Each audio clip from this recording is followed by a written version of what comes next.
Unfortunately, there are no more secular entries in the Visigothic legal code, nor have the minutes of other church councils survived.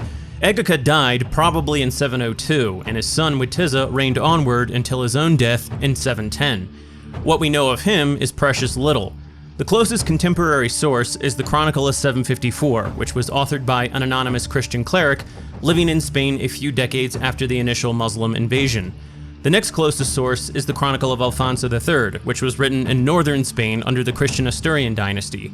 This text, however, was written in the 10th century, some 200 years after the events surrounding the initial downfall of Visigothic Spain. The Chronicle of 754, in reference to Witiza, says that, quote, "Although he succeeded to his father's throne petulantly, Witiza was most clement during the 15 years that he remained in the kingship. He not only brought back to favor those whom his father had condemned to exile, but he did them service when they were restored. Indeed, Witiza brought back to their former joy those whom his father had oppressed with a heavy yoke, and he freely gave land back to those who had been deprived of it by his father. Finally, he called everyone together and publicly and formally burned the pledges that his father had enacted by trickery. Not only did he release the innocent from, if you like, their unbreakable bonds, but he also returned from his own property that which had long been alienated from the fisc, restoring it to the public domain," unquote. If Recuswint had reversed the pro-Jewish policies of his father, Kindiswint, it seems that Witiza reversed the anti-Jewish policies of his father, Egica. This would fall into the same pattern of pro-Jewish, anti-Jewish vacillation of the previous century. While the text does not name the Jews specifically within this tract, its broad language may refer to them nonetheless in places such as the line, "Release the innocent from their unbreakable bonds." The notion that Witiza sought the support of the Jews is also attested to by the Chronicle of Lucas de Tuy, although it should be noted that Lucas was writing in the 13th century, and several scholars have voiced concerns over his trustworthiness. Bernard Bachrach acknowledges and addresses these concerns. Quote, "The two most damaging attacks on the evidence Lucas provides are based on his long separation in time from the events themselves and on the alleged enmity of the church toward Witiza. It is true that Lucas portrays Witiza as a bad king. In doing so, however, he was merely following a well-established historiographical tradition. He passed on the picture that he found in his sources and added the fact that Witiza pursued a pro-Jewish policy. In defense of Lucas, it should be noted that his chronicle is an uncritical grab bag of facts, stories, and legends gleaned from numerous written and oral sources. That Lucas personally shared in the Kirchliche Feindschaft, which is alleged to have motivated Witiza's bad press, has not been proven. Yet, even if it were demonstrated that Lucas shared this bias, it would not in itself constitute proof that he or his source fabricated the story of Witiza's pro-Jewish policy," unquote. The Chronicle of 754 and the later Chronicle of Alfonso are at odds with each other in terms of how they portray Witiza. The former states that Witiza ruled prosperously, and that everyone in Spain, confident in their great joy, eagerly rejoiced. The Alfonso text calls Witiza, however, a reprobate who ruined Spain. Nevertheless, at times the two texts may possibly confirm each other in subtle ways. For example, the Chronicle of Alfonso says that Witiza, quote, "dissolved the councils, he sealed the canons, he took many wives and concubines, and to prevent any council from being convened against him, he ordered the bishops, priests, and deacons to take wives. This, then, was the cause of Spain's ruin," unquote. While the Chronicle of 754 does not mirror this perfectly, it does say that Witiza, together with a certain bishop, Sindared, continually instigated and vexed the church officials. Thus, it seems fairly certain that Witiza had done something to anger the church. Various sources have indicated that, indeed, there was an 18th church council under Witiza, and some scholars believe it entirely possible that its acts were deliberately suppressed due to their controversial nature. The Chronicle of 754 says that in 711, a Visigothic noble named Roderick, quote, "rebelliously seized the kingdom of the Goths at the instigation of the Senate," unquote. This somewhat undermines its earlier claim that everyone in Spain rejoiced under Witiza's rule, and reaffirms the Alfonso Chronicle's assertion that Witiza was a despised king. Moreover, it may suggest armed conflict whereby Witiza was killed. Witiza was most likely still in his mid-20s at the time, and while the text does not specify that he was killed, he's never heard from again. Perhaps the author skirted over the details, just as Isidore Seville had done with Recared II's demise. The Chronicle of Alfonso, however, claims outright that Witiza died a natural death in Toledo, and that Roderick was elected king by the Goths. As it turns out, Witiza dying in his mid-20s may not be entirely indicative of foul play. The Chronicle of 754 mentions that he and his father had to vacate the palace in 701 due to an outbreak of plague, and numerous documents speak of outbreaks during the previous century. Perhaps Witiza simply died from plague later on. Whether or not he was killed, virtually everyone concurs that what followed the end of his reign was a civil war, but this is where the agreement ends. The only hard evidence from the period are minted coins. Some bear the name Roderick and indicate a realm within Toledo and Egitania. Others bear the name Aquila and indicate a realm within Narbonne, Gerona, Tarragona, and Saragossa. Thus, it's reasonable to assume that Roderick ruled in the southwest, while someone else named Aquila ruled in the northeast. What's odd, though, is that none of the texts mention Aquila by name, only Roderick. The Chronicle of 754 states that around this same time, Arab and Moorish forces led by Tariq ibn Ziyad had been engaging in a series of raids in the south. In response, Roderick mustered forces to face this new threat in battle, where the Chronicle states that, quote, "The entire army of the Goths, which had come with him fraudulently and in rivalry out of ambition for the kingship, fled, and he was killed. Thus Roderick wretchedly lost not only his rule, but his homeland, his rivals also being killed, as Walid was completing his 6th year of rule," unquote. The text goes on to describe the continued conquest of Musa ibn Nuzair. Quote, "After forcing his way up to Toledo, the royal city, he imposed on the adjacent regions an evil and fraudulent peace. He decapitated on a scaffold those noble lords who still remained, arresting them in flight from Toledo with the help of Oppa, King Egaca's son. With Oppa's support, he killed them all with the sword. He devastated not only Hispania Ulterior, but Hispania Quiterior, up to and beyond the ancient and once flourishing city of Saragossa, which was now, by the judgment of God, openly exposed to the sword, famine, and captivity. He ruined beautiful cities, burning them with fire, condemned lords and powerful men to the cross, and butchered youths and infants with swords," unquote. This is Kenneth Wolf's translation, however. Other translations and historians do not agree on the line concerning Oppa. Edward Thompson, for example, translated it to mean that Musa in fact murdered Oppa along with all the other Gothic nobles. Thompson says that, quote, "Musa himself soon crossed to Spain, where civil war was now raging among the Goths, though the identity of the leaders on each side is unknown. He managed to enter Toledo and put to death, among others, Oppa, a son of Egaca and brother of Witiza, and he then advanced to beyond Saragossa, though it was at Cordoba that he established his headquarters," unquote. As Collins points out, this passage may have been corrupted. Quote, "An equally difficult and possibly corrupt passage records how the Arab and Berber forces under the command of Musa took Toledo in 711, and how this was followed by the execution of various noble lords who were still in the city on the pretext of their being involved in the flight of Oppa, a son of King Egaca," unquote. Callan's perspective here is that the nobles may have been executed for helping Oppa escape, which is entirely different from Thompson's take that Oppa was murdered. Bachrach is convinced that Oppa was the Archbishop of Seville and Aquila's uncle. He states that Roderick was campaigning against the Basques when, quote, "An army led by Tariq ibn Ziyad landed in the south of Spain. Roderick gathered a large force, including contingents led by Aquila's supporters, Archbishop Oppas of Seville, and a noble named Sisibert. When Tariq's forces met Roderick's army near the lake of La Honda in southern Spain on either the 25th or 26th of July, those fighting men and magnates loyal to Aquila deserted, and the Muslims won a decisive victory. During the next 3 years, the Muslims subdued Roderick's kingdom. The Jews opposed Roderick's supporters and allied with the Muslims," unquote. The Chronicle of Alfonso states the following regarding the invasion. Quote, "After Witiza died, Roderick was anointed as king. In his time, Spain grew even worse in its iniquity. In the 3rd year of his rule, the Saracens entered Spain on account of the treachery of the sons of Witiza. When the king became aware of their invasion, he immediately went out with his army to fight against them. But, weighed down by the quantity of their sins and exposed by the treachery of the sons of Witiza, the Goths were put to flight. The army, fleeing to its destruction, was almost annihilated. Because they forsook the Lord and did not serve him in justice and truth, they were forsaken by the Lord, so that they could no longer inhabit the land that they desired." Unquote.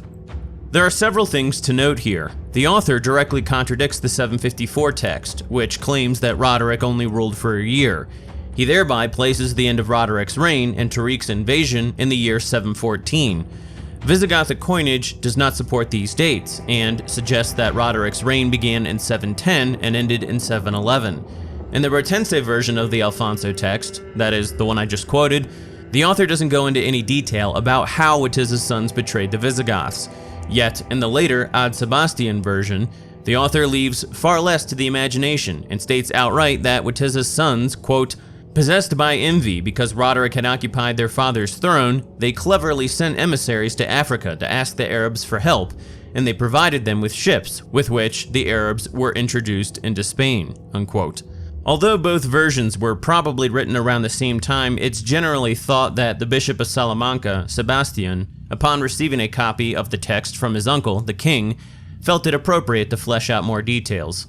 While the Chronicle of 754 may indeed name Oppa as a traitor, a major problem with either version of the Chronicle of Alfonso is that they both refer to Oppa as the son of Witiza, not Egica.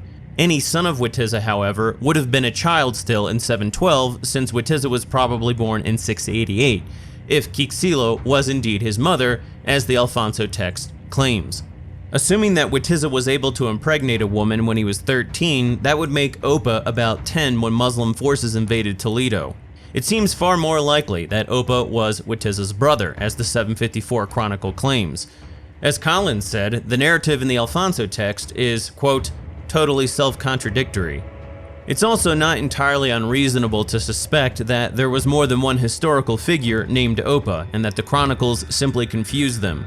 As Collins says, quote, "that Oppa cannot be both a son of Witiza and a son of Egica, a lay lord and a possible royal claimant, and also Bishop of Toledo or Seville, must also be accepted. There may have been a Bishop of Seville of this name at about the same time, as testified in an episcopal list preserved in a late 10th century manuscript. That Oppa could not be a son of Witiza can also be shown.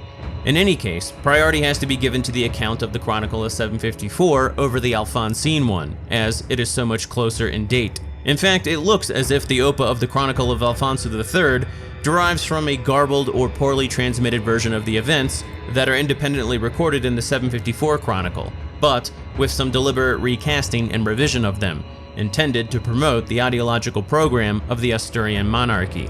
Unquote. Regarding the betrayal of Roderick, here's Kenneth Wolf's translation again of the pertinent lines in the Chronicle of 754. Quote, "Roderick headed for the Transductine Mountains to fight them, and in that battle, the entire army of the Goths, which had come with him fraudulently and in rivalry out of ambition for the kingship, fled, and he was killed. Thus, Roderick wretchedly lost not only his rule, but his homeland, his rivals also being killed, as Walid was completing his 6th year of rule." Unquote. Now, here is a different translation by another scholar, Colin Smith. Quote, "Roderick met and joined battle with them, and he was killed in the fight together with the entire Gothic army as it fled, those who had supported him as he treacherously sought to win the crown. In this way, Roderick lost both the crown and his realm in the general destruction caused by rivalries." Unquote. Now, most scholars concur with Wolf's translation, but a reflexive verb in the first clause may actually indicate that Roderick himself was indeed fleeing alongside the army. Also note that the original text, without any doubt, says that the entire Gothic army fled, not a portion of it. It also does not name any traitors, nor does it use such a word to describe the rivals. While subsequent chronicles are often ready to blame Witiza's sons, the 754 text doesn't even mention them. If anything, it's quite benevolent toward their father, while it retains an otherwise harsh tone toward Roderick, who is seen as someone who tumultuously invaded Toledo and who wretchedly lost not only his rule but his homeland. Roderick's ambition for the throne might be seen here as the focal point rather than the fleeing army. While I don't think this entirely dissolves the notion of betrayal, it's fitting that the Chronicle of 754 later says, quote, "Who can relate such perils? Who can enumerate such grievous disasters? Even if every limb were transformed into a tongue, it would be beyond human capability to express the ruin of Spain and its many and great evils," unquote. The conquest happened so fast that it's likely that no one was able to properly record it, not even the Muslims, as I will shortly attempt to address. This was an age when people had to copy entire books by hand with feather pens. There would have been utter chaos as the kingdom's government collapsed in a matter of weeks and months. The temptation for subsequent Latin and Arab writers to fill in the gaps may have been substantial.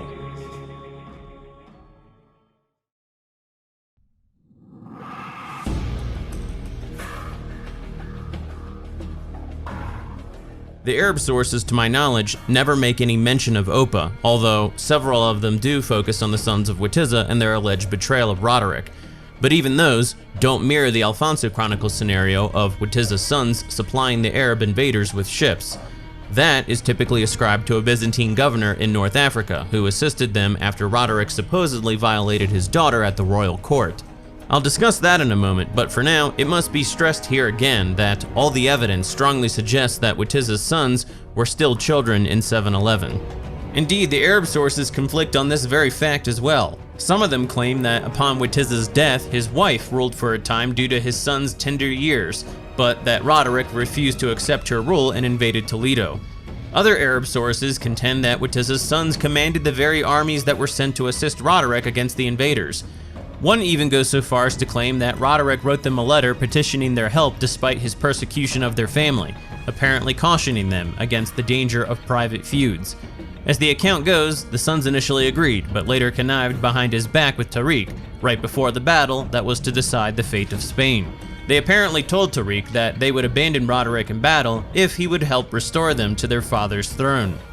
What immediately stands out about that account is that it contradicts the Alfonso Chronicles claim that Witiza's sons had sent emissaries to Africa, let alone that they gave Tariq ships.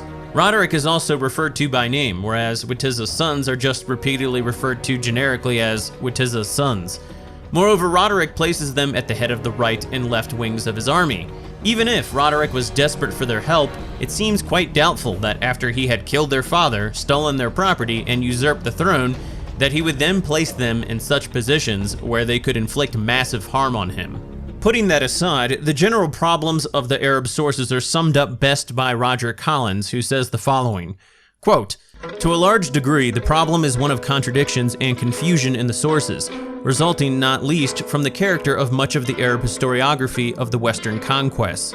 Thus, the Arab historians, writing in Egypt, North Africa, and Spain from the later 9th century onward, often worked backward from contemporary conditions and practices, and tried to find an explanation for their existence in terms of what had happened in the past," unquote. Now, with this in mind, some of the Arab accounts get exceedingly absurd in their soothsaying elements. For example, against the warnings of his advisors and courtiers, Roderick is said to have broken into an enchanted palace, containing, among other things, King Solomon's table. Within the palace, he finds and opens a magic scroll that releases a curse upon himself and the kingdom. The curse read, quote, "Whenever this asylum is violated and the spell contained in this urn broken, the people painted on this urn shall invade Andalus, overturn the throne of its kings, and subdue the whole country," unquote. Naturally, the people painted on the scroll were Arabs, and upon seeing the Arab forces at the Battle of Guadalete, Roderick is reported to have cried out in horror. Since these were the same people from the scroll, he now knew that he was doomed. Not that I believe the Arab sources have no historical value, but it is difficult to discern where perceived fact ends and where overt fantasy begins. One of the most audacious claims by the Arab sources is that Roderick had an army of 100,000 men, whereas the Muslims had only 12,000. Even were this the case, it would perhaps make the notion of any Visigothic pact with the Muslim forces even more ludicrous, depending on how those forces were split between Witiza's sons and Roderick. If Roderick had the bulk of those forces, then abandoning him in battle would make little difference. If the forces were mostly on the side of Witiza's sons, then they would have no need to bargain with foreigners whom their grandfather had likely been warring against. If the forces were split fairly evenly, thereby creating an incentive for Witiza's sons to use Tariq's forces against Roderick's, then Tariq's forces would still be massively outnumbered by Roderick's contingency by about 4-1. Recall that the Visigoths had sacked Rome several times, and had repelled Byzantine invasions as well. These were not weak men. and even the best armies in the world would have had a difficult time defeating them on an equal playing field. Very frequently, the Arab sources also give focus to a man named Julian, who was the alleged governor of Ceuta, a Byzantine outpost on the North African coast south of Spain. As the general story goes, Julian had sent his daughter to King Roderic's court, where she was violated in some way, and in retaliation, Julian gave the Arabs a fleet of ships to sail across the strait. On the historical character of Julian, Roger Collins says, quote, "In reality, both father and daughter are fictional creations who belong to a set of moralizing traditions intended to make sense of the catastrophe that so rapidly overcame the Visigothic kingdom by means of a simple drama of human passions. As for the Arabs needing Julian's ships to make the very short crossing to Spain, it has to be asked how they had been able to raid so extensively virtually all of the islands in the Western Mediterranean in the course of the same decade," unquote. Keeping this in mind, 19th century Spanish historian Rafael Altamira gives a good summary of a more popular synthesis of the Arab sources concerning Julian's role. Quote, "Julian was a Byzantine governor of Ceuta and received assistance from Witiza in 708 when his city was attacked by the Muslims, and was therefore bound to the Visigothic king by ties of gratitude and possibly of self-interest. On the death of Witiza, when Julian was attacked again by the Arabs, he surrendered to them on condition that, during his lifetime, he might continue to hold the city of Ceuta under the supreme authority of the caliph. When Aquila was deposed by Roderick, he sought help from Julian, who helped him by making a preliminary expedition to Spain, which was not successful.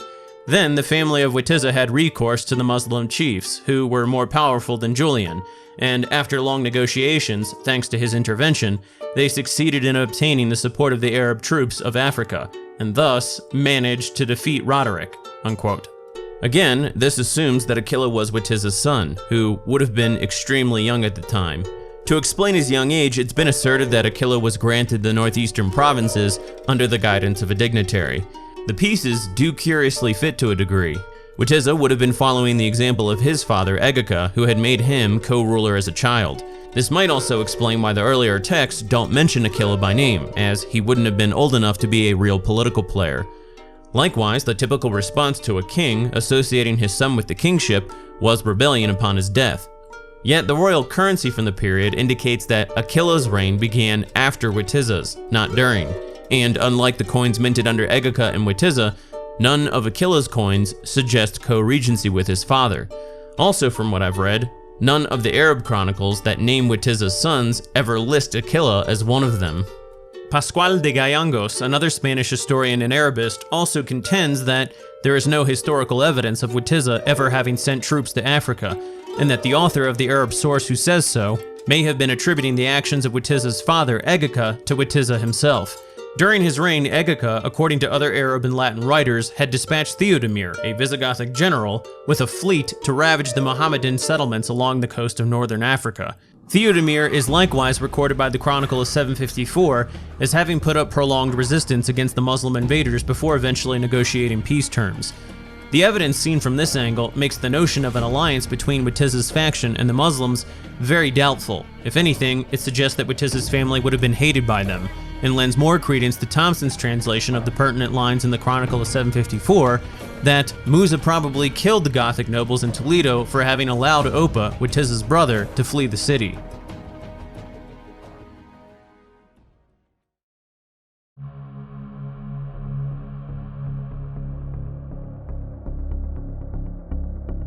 I suspect that the Jewish apologists by now will have seized upon the notion that Egica's grandchildren betrayed the Visigoths to the Muslims, and gleefully exclaim that Egica's fears at the 17th Council of Toledo were mere projections of his own treasonous disposition that would later manifest itself into action against his own people. Admittedly, the behavior of the Visigothic refugi during the 7th century does lend some credence to the idea that Witiza's family could have sought aid from Julian of Ceuta, who in turn brokered a deal with his Muslim overlords. Perhaps the strongest evidence against these stories, however, is that there's no real explanation as to how or why Tariq and Musa didn't hold up their end of the bargain. Witiza's sons were obviously not restored to the throne, and even Aquila's territory fell shortly afterwards. Curiously, if there is one thing that the Arab sources are consistent about, it's that the defenses of numerous cities were handed over to Jewish locals after their initial conquest. Gallangos informs us, quote, The practice, so universally observed by the invaders, of entrusting to the Jews the defense of the cities and fortresses taken from the Christians, would, in the absence of any other fact, show that a previous understanding must have existed long between them and the Berbers under the orders of Tariq, and that the discontent or the ambition of Julian, the wrongs done to the sons of Witiza, and the troubled state of the Gothic monarchy were not the only causes of the conquest of Spain. That the Jews of the peninsula had, at different times, been suspected of holding communication with those of Africa, that in the reign of Egaca they had actually been accused, and to all appearances convicted, of inviting the Arabs to make a conquest of Spain, is sufficiently attested by the national writers. I have shown elsewhere on the authority of Ibn Khaldun that most of the Berber tribes inhabiting the northern shores of Africa professed the Jewish religion. And although we are told that the 12,000 men which Musa placed under the orders of Tariq had previously been converted to the Mohammedan faith and duly instructed on all the duties of their new religion by theologians appointed for that purpose, there is every reason to suppose that their conversion was neither so sudden nor so sincere as to blot out immediately all recollection of their former habits and religious ceremonies, and that they felt great sympathy for their former brethren. Hence, on the invasion of Spain by the Berbers, the Jews, who expected to be delivered by them from the state of oppression in which they lived, everywhere made common cause with them." Unquote. While the downfall of Spain cannot and should not be entirely attributed to Jewish elements, they were certainly a factor. Prior to World War II, virtually all academics, Jewish and Gentile alike, were in agreement on this. The 1906 Jewish Encyclopedia states that it is, quote, "a fact that the Jews either directly or through their co-religionists in Africa encouraged the Mohammedans to conquer Spain, and that they greeted them as their deliverers. After the Battle of Jerez, in which African Jews fought bravely under Kaou al-Yahudi, and in which the last Gothic king Roderick and his nobles were slain, the conquerors Musa and Tariq were everywhere victorious." Unquote. 19th century Jewish historian Heinrich Reitz claimed that, quote, "the Jews of Africa, who at various times had emigrated thither from Spain, and their unlucky co-religionists of the peninsula, made common cause with the Mahometan conqueror Tariq, who brought over from Africa into Andalusia an army eager for the fray. After the Battle of Jerez and the death of Roderick, the last of the Visigothic kings, the victorious Arabs pushed onward and were everywhere supported by the Jews. In every city that they conquered, the Muslim generals were able to leave but a small garrison of their own troops, as they had need of every man for the subjection of the country. They therefore confided them to the safekeeping of the Jews. In this manner, the Jews, who but lately had been serfs, now became the masters of the towns of Cordoba, Granada, Malaga, and many others. When Tariq appeared before the capital Toledo, he found it occupied by a small garrison only, the nobles and clergy having found safety in flight. While the Christians were in church, praying for the safety of their country and religion, the Jews flung open the gates to the victorious Arabs, receiving them with acclamations, and thus avenged themselves for the many miseries which had befallen them in the course of a century since the time of Recared and Sisebut. The capital also was entrusted by Tariq to the custody of the Jews, while he pushed on in pursuit of the cowardly Visigoths, who had sought safety in flight for the purpose of recovering from them the treasure which they had carried off." Unquote. What Graetz is referencing here, among other things, is Lucas de Toy's account, which records that in the year that the Moors invaded, the Catholic inhabitants of Toledo left the protection of their walls on Palm Sunday and went to the Holy Church of St. Leocadia to listen to the divine sermon. According to Lucas, the Jews informed the Muslims of this, and then they closed the gates of the city before the Catholics could return and open them for the invaders. While this may very well be an embellishment or distortion of the facts, I will say that if we are going to take 16th century Jewish accounts seriously, as does Solomon Katz, then we should also take 12th century Catholic accounts seriously. Speaking of Solomon Katz, in 1936 he didn't deny Jewish involvement, but rather justified it. Quote, "Driven to desperation, the Jews, both baptized and non-baptized, asked aid from their brethren in Africa and made plans to deliver Spain to the more tolerant Moors. The plot was discovered in time, and Egaca immediately called the 17th Council, and before it related the crime against the state. He demanded that measures be taken against all, even baptized Jews. Only those of Septimania dwelling in the mountain passes and necessary for the protection of that province were exempt from his laws, on condition that they become Christians. All others were declared slaves, their goods were confiscated, and they themselves scattered in the various provinces. They were assigned to Christian masters who had to swear never to free them.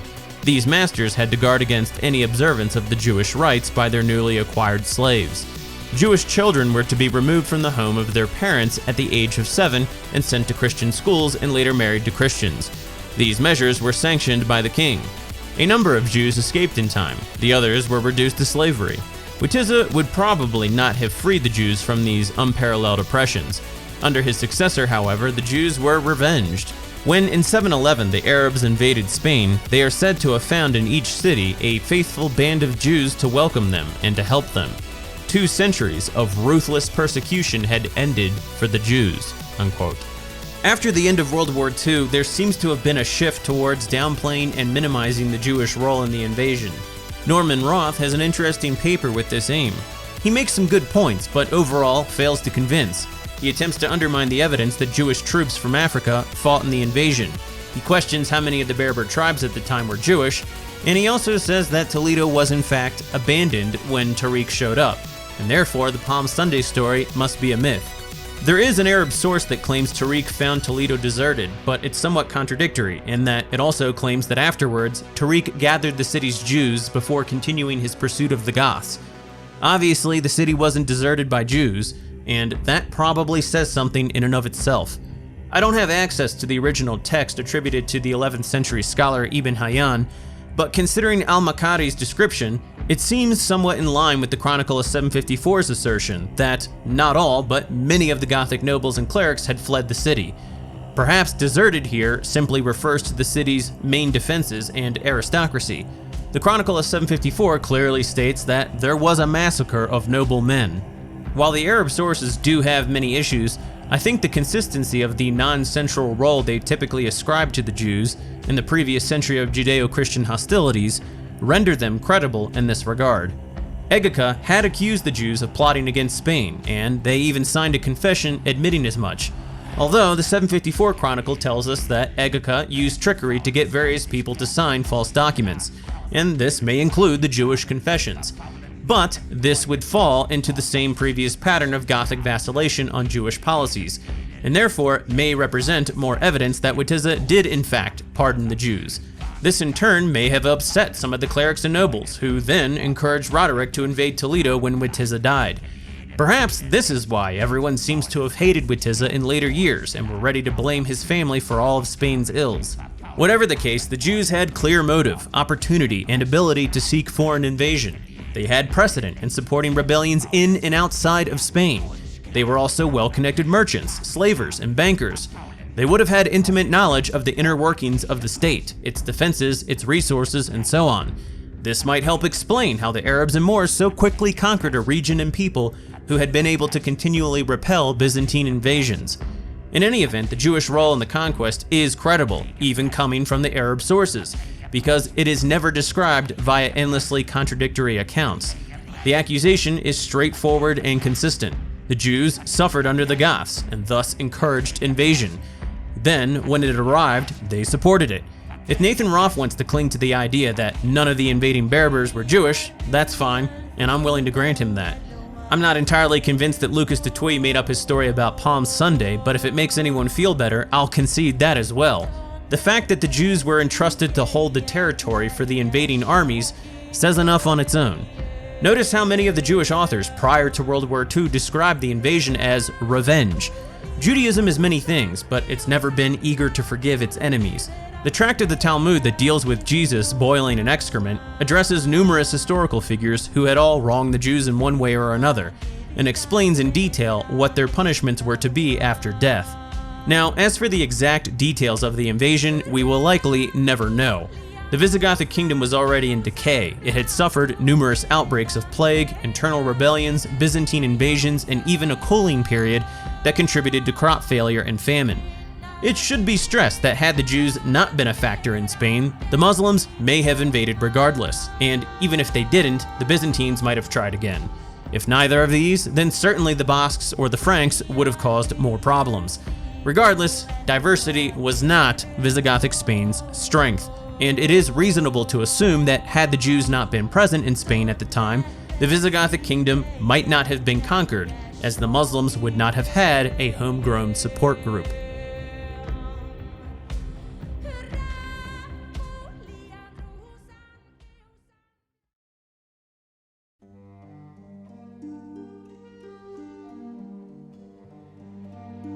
Unfortunately, it was beyond the scope of this series to address the supposed Judeo-Islamic Golden Age that followed the Arab conquest.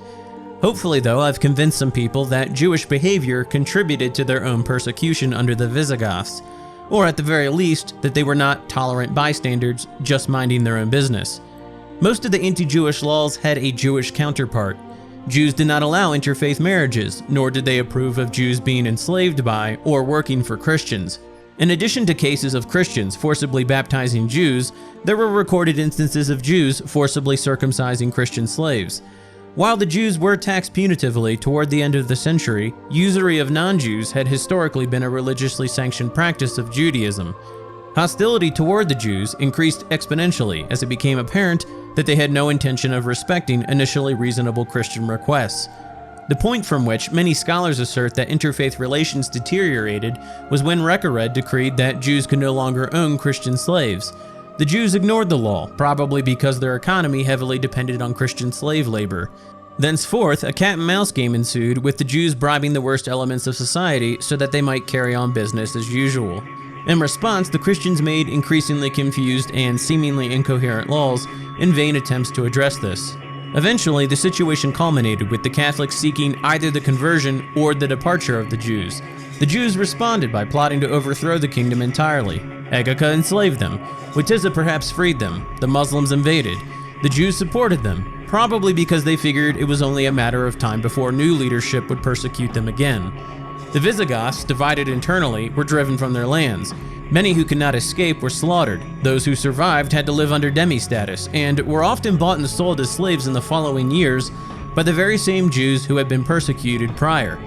On the nature of the conquest, Pascual de Gayangos wrote that, quote, "Populous towns were not unfrequently razed to the ground, and their inhabitants, amounting to several thousands, led into captivity," unquote. Now, one important facet of the persecution of the Jews was that while the Catholics wanted them to assimilate, the Jews wanted to remain separate. As the 19th century French scholar Ernest Renaud once said, quote, "A nation never has any real interest in annexing or holding on to a subdivision against its will," unquote.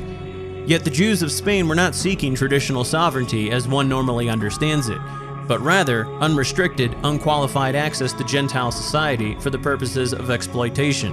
The Visigoths and the Catholics were under no obligation to respect or tolerate this. Moreover, had the Jews been mostly recluse, or had they respected the religious boundaries of Christians, there is no real indication that they would have been so fervently targeted. Again, what stands out about the Visigoths is that they tolerated hostile Jewish behavior for a very long time before they made any serious attempt to address it. And what's more is that when they did, the Jews sought vengeance against them, more or less, for having attempted to defend themselves. Now, to a very real extent, I would argue that the ancient war between the Greco-Romans and the Jews never really ended, but rather it broadened in scope to include Visigothic Spain and Byzantium. To one degree or another, the Jews believed, and still believe to this day, that they are to inherit all the nations of the world, and that they are supposed to be a priestly class to all of humanity. Yet, almost everywhere the Jews have gone in Europe, they've eventually been expelled, almost without exception. This is not because of some irrational, baseless hatred. It's because, at their core, the Jews are moral particularists, whereas Europeans are moral universalists. Not only does this make us fundamentally incompatible, but it also makes any dialogue of reconciliation virtually impossible, unless it is done in an utterly submissive manner in Jewish favor. The Jews will not admit to any transgression, and perhaps this is because they are unable to understand how they've harmed anyone.